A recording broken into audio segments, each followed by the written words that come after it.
Well, you've politely declined to sing, the opening lines of the song that I hear that you guys go through at your results presentations. Something that you can sing about is the kind of results we're seeing today. So run us through the year that was for the company. Thank you. Yeah, it was a good year for us. We've been helped by a 53rd week that we've seen extra trading coming through for that week, and it did help the results. Plus the comparative figures were influenced by BE transactions the prior year. So us as management, we look at the results slightly differently, and we look at the comparable results, and we look at the 26% increase in headline earnings, which is still a good number for us. It's been a good year. Our gross margins were well maintained through the year and slightly up in the second half, and our cost controls were in place. So we had a very good year. Yeah, Werner, looking at the other numbers, your dividend up 96%, revenue up 11%, gross profit, that's a good number, up 16%. And just looking at the whole building materials space, I mean, it's becoming very, very cluttered, isn't it? You are still the largest cash retailer of building materials. You've got 191 stores. But how can you maintain these numbers in the future and sort of leverage off your dominant position? Because, as I say, there are so many people entering this market. Lindsay, yes, we've been a bit slow on store development activity. We only saw 4 new stores this year. We also closed 4 stores this year. So we need to step up on that and make sure that there's a lot of areas that's not serviced by us yet, and where there's opportunities. And we need to make sure that we get up there and open those stores, and also get some scale benefit from opening new stores. We're busy implementing a new IT system.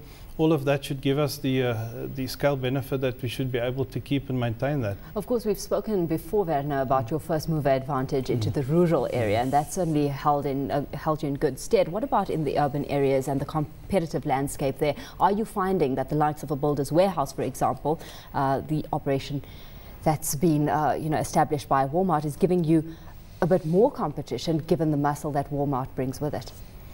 Certainly, yes. In the rural markets, certainly there's some advantages there. But in the urban markets, we see Builders Warehouse is in a lot of markets where we trade. They're excellent trader. They've got good systems, and they've got a good brand and a good business. Mm-hmm. All in all, we've got a different philosophy to them, and we don't do specials. We don't do price cuts, and so it's a different approach, and we don't see that effect in our business, but we do find competition from them. Werner, your predecessor, Pat Goldrick, used to say to me, Lindsay, yeah, we're opening these stores, but one of the things that puts a brake on us opening more stores, and you highlighted that, you said you only opened 4 stores or whatever it was over the period, comparable period from last year.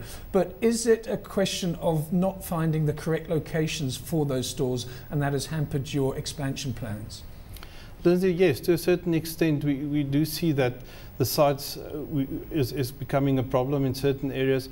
We've got a number of projects that's on the go, and that we find where the sites are there, but the developers are struggling to get electricity to the sites, or there's some planning consent that they're struggling with. There's a number of things that we've seen a number of our developments been put on hold for the last year and a half, and we hope that will now be changing soon, and we hope that we will see the same number of stores opening this half than we've seen for the whole last year. Mm-hmm. How telling is the kind of results we've seen come through on a revenue basis from your pre-existing stores versus your new stores? Because, I mean, 10% revenue earnings growth coming through from pre-existing stores, it's 1% contribution on your 9 new stores. Does that tell of the kind of locations that you've set up shop in?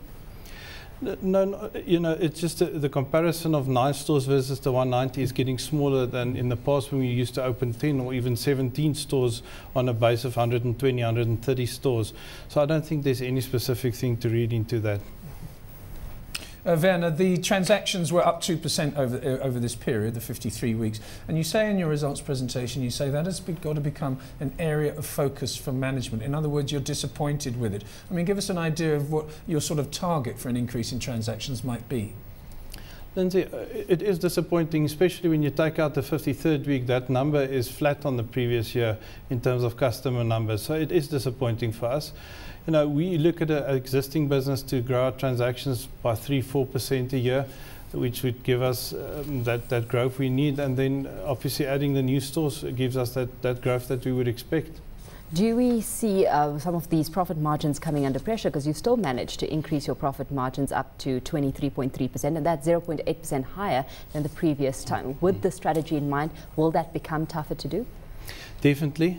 We've had a bit of a windfall in terms of the 53rd week. Again, we had some extra settlement discount into those figures and some rebate scales that we hit because of our extra trading. And but yes, you know, we need to stay competitively priced, and it's something that we're monitoring very closely.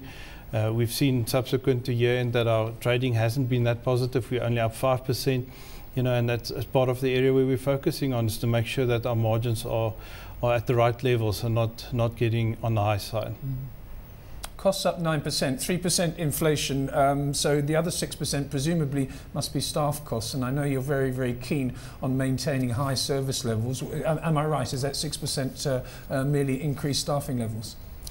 Yes, Lindsay, last year for the results under review we gave all staff a 5% increase, and there's a complement growth in staff where we added some staff. So you're right that that's been a pressure on us, but the other cost pressure is on our property portfolio. We trade out of a number of rental stores, and that grows by about 8% on average for us a year, which does place pressure on us in terms of cost control. Is that something that you're looking to change moving forward, just the reliance that you have on rentals? Yes, it's been a strategy of us for a number of years now to try and buy the properties if we can. It's not always possible to buy a portion of a shopping centre. But we've also, the last year, done a few transactions with developers where we entered into a bit of a funding model where we managed to get our rentals down, but also our escalations by working together and working to a common goal and making sure that the returns for the developers are there and that we get a benefit longer term for the business. Just finally from me, Werner, since these results have been collated, what has been the trading conditions like? Because I noticed a couple of other of the retailers that also had June year ends. Yours is peculiar because you've got an extra week, but those retailers have been quite enthusiastic about telling us what the trading has been like since the end of June. Have you also experienced some good conditions? Lindsay, no, to the contrary, we've experienced some tough conditions since our year end. We stated there for the 9 weeks after our year end, our trading is only up 5%, which is disappointing for us, taking the history that we had and how we traded. But we're good at swift corrective action, and I'm sure our action plans would make us go beyond that and correct that fairly swiftly. Well, let's leave it there, Werner. Thanks so much for your time today. Werner de Jager is Chief Executive at Cashbuild.